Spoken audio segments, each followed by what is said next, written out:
Pinkerton's Ghosts is a horror anthology podcast by Superversive Radio, with no affiliation with any detective agency, person, real or imagined, or the dark forces of Outre Terre. It is not intended for children. The visit came not long after I had escaped from the Grand Masons, which might regrettably be why I wasn't as on the ball as I usually like to think I am. There was a lot I was contending with at the time.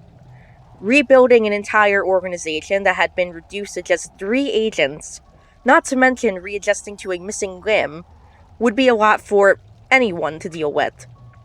Most people probably would have wanted to spend some time in a hospital, a mental health facility, maybe even a physical therapy center. I didn't delude myself into thinking I had such a luxury. Instead, I had 6 cigarettes left out of a pack, and a lot of work to distract myself with. The previous control had not prepared me for this part of the job.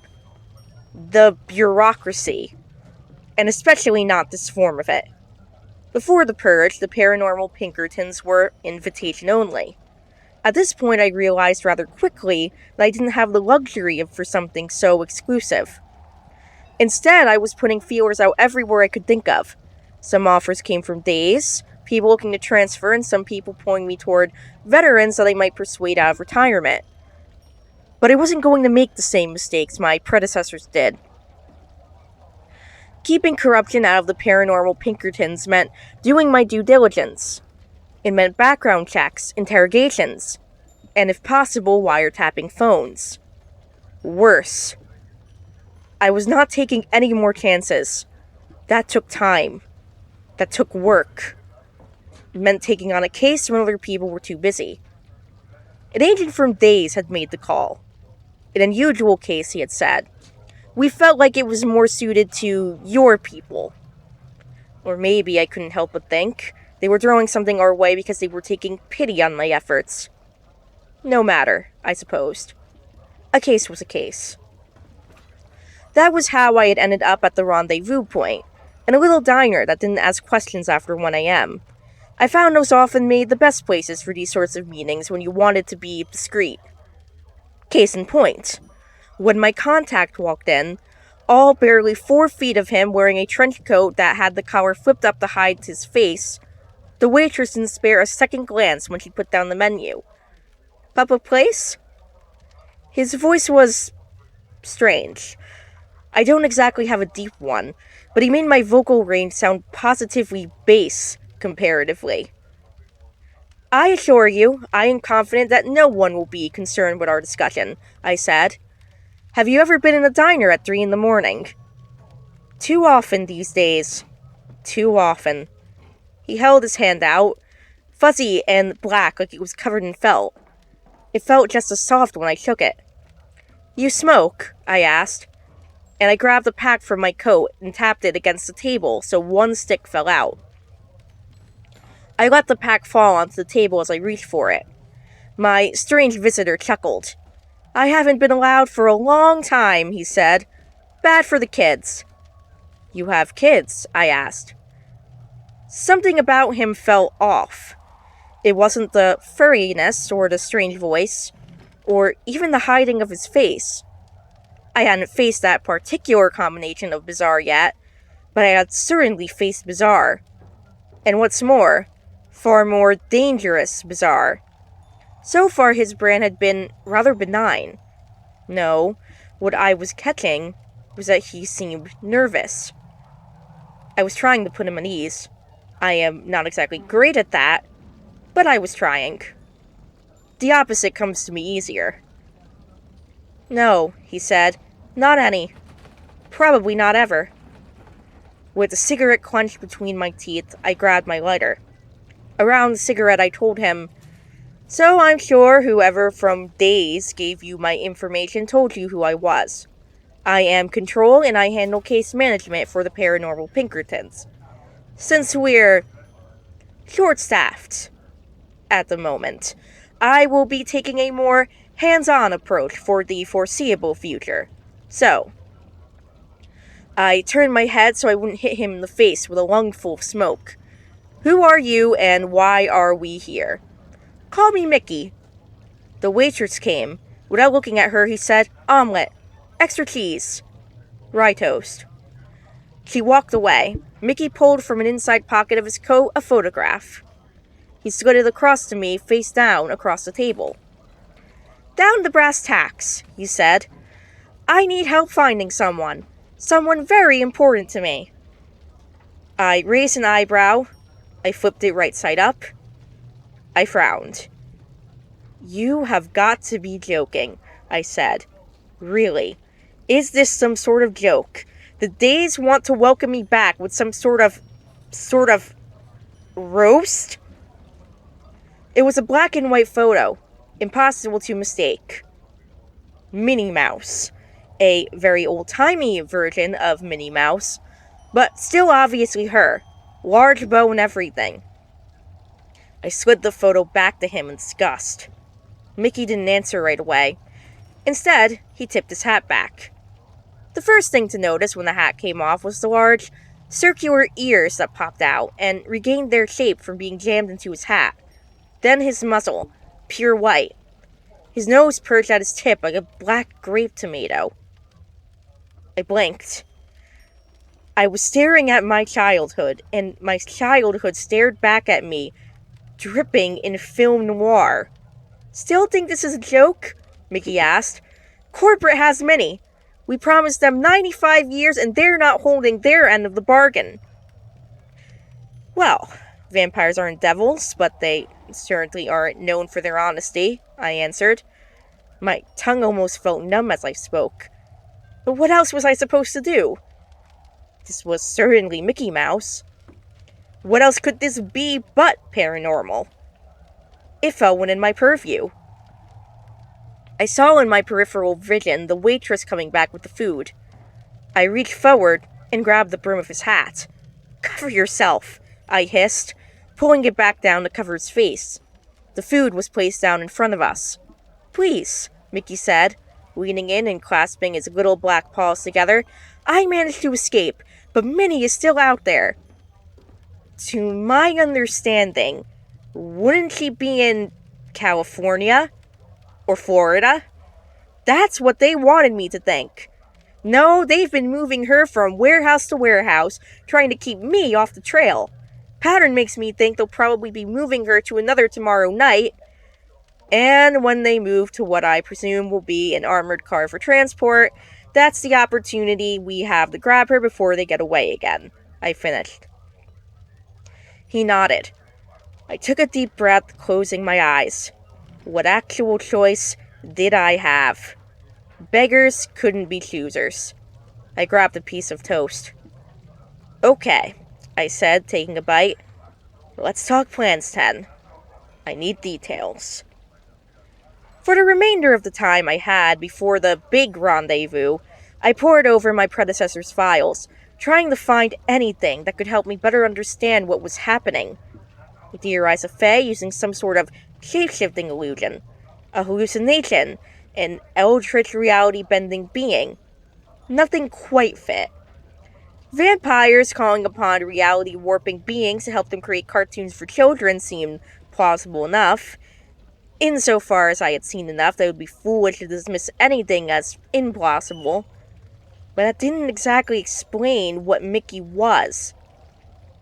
Then again, did it matter? Could I explain a fae? "Are you sure you don't want me to drive?" Mickey asked. "I'm fairly certain you don't have a license."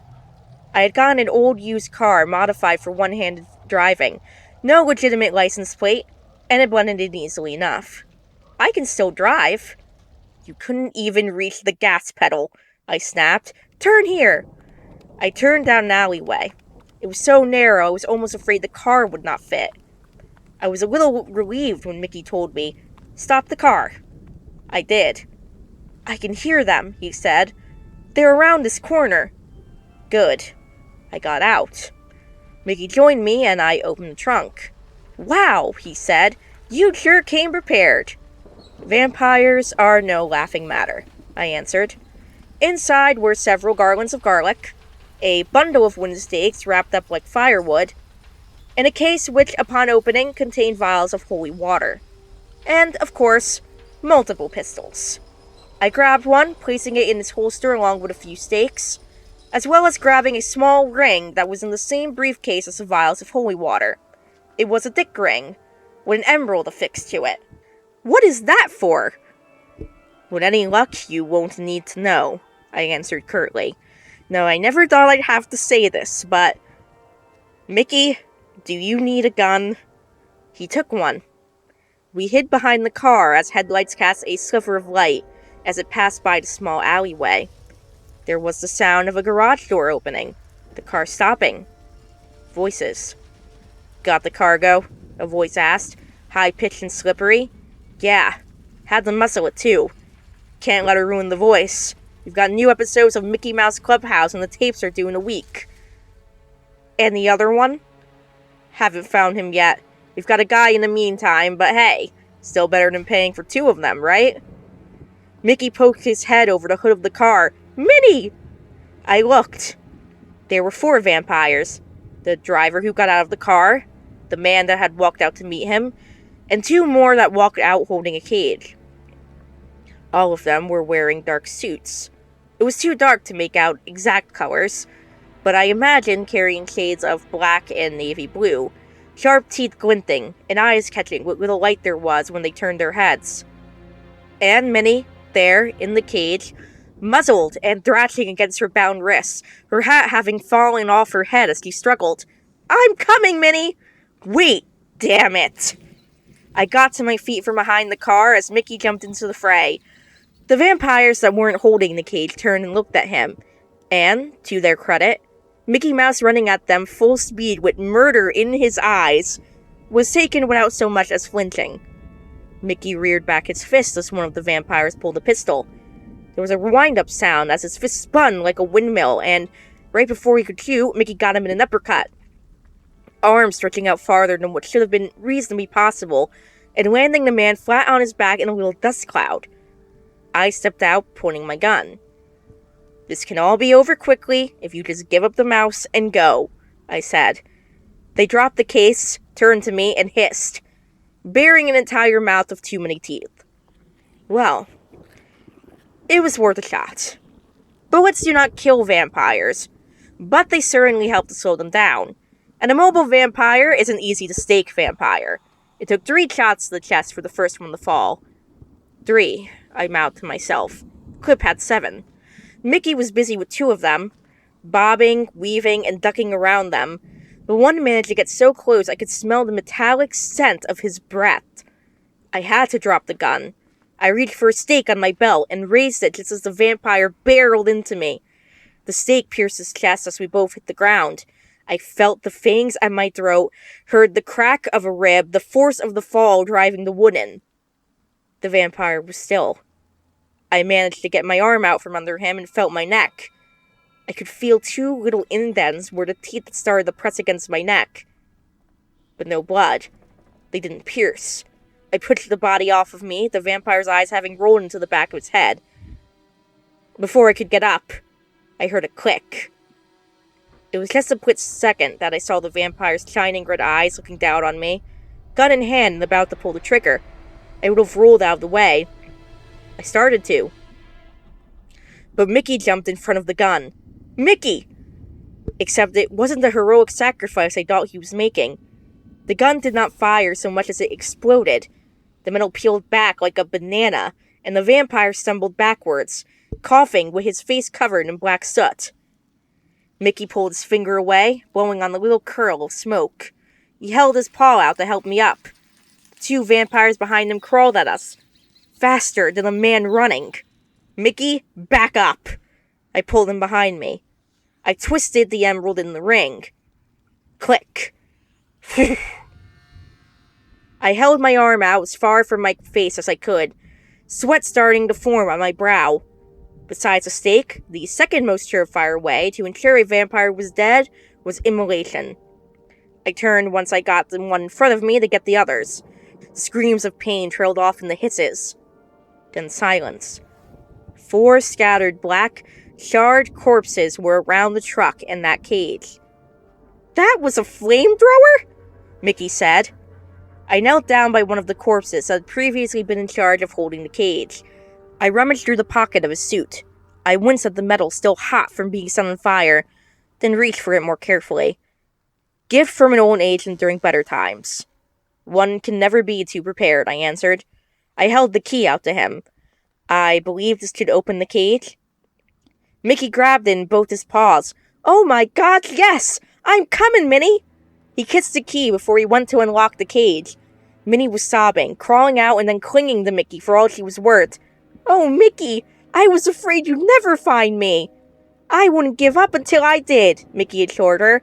"Oh, and this is my friend from the Paranormal Pinkertons," I said. I held out my hand. Minnie curtsied. "Any friend of Mickey's is a friend of mine." "It's a pleasure," I answered, "but we have no idea what attention is attracted, so I would suggest you both leave. Search the corpse of the man who was driving the vehicle, and I suspect you'll find the keys to the van." Minnie followed the advice at once. As she rummaged through the pockets, Mickey joked, "I thought you didn't want me to drive." "I just saw you stretch your arm to about twice your height," I answered. "I'm fairly confident now that you'll be able to reach the pedals." Mickey laughed. "Hey, listen, this was really important to me, you know? Imagine spending almost a century having to work for that." "My condolences." "Truly. If there's anything I can ever do for you, you can always give me a call." Mickey held out his paw to me. I hesitated. But admittedly, given the current situation, a strange being with at least minor reality warping capabilities was not the worst ally to have for the Paranormal Pinkertons. I shook his hand. "It was a pleasure," I answered. "I wish you both well." "You're not coming?" "I'm going to stay until dawn," I answered. "The sun will take care of the corpses, and I want to make sure there isn't a lot of cleanup we need to do." "If you're sure." "Mickey, I found it!" Minnie said, jingling a set of car keys. Mickey looked at her and she tossed them to him. "Well," Mickey said, "you take care of yourself, all right?" "Same to you." Mickey and Minnie got into the van. They both looked back as they pulled out, waving goodbye and shouting "Toodaloo" enthusiastically. I waved back. They both started to whistle a little tune as they rode off into the sunset. Or, I suppose, sunrise. I sighed. You'd be surprised how many hiding places can be found in a 30 warehouse district. Should not have bothered. The gunshots did not attract any attention. In this part of town, nothing short of a nuclear bomb would. No one came. At dawn, I took a cigarette from my pocket and clenched it between my teeth. I lit it. Cigarette smoke does not smell great, but anything was better than the smell of smoking undead flesh. We're done here. Control, signing out. Pinkerton's Ghosts is a podcast distributed by Superversive Radio, licensed under an attribution non-commercial, share-alike international license. This episode was written by Ben Wheeler and performed by Mariel Marchetta. Ben Wheeler edits, directs, produces, and herds cats. Kid Dickerson performs our audio editing.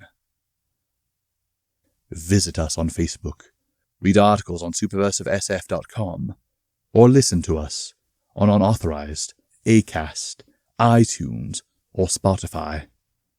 Contact us through Twitter at @PinkertonsGhost, email us at pinkertonsghosts@gmail.com, or send us noble messenger possums with messages strapped to their backs.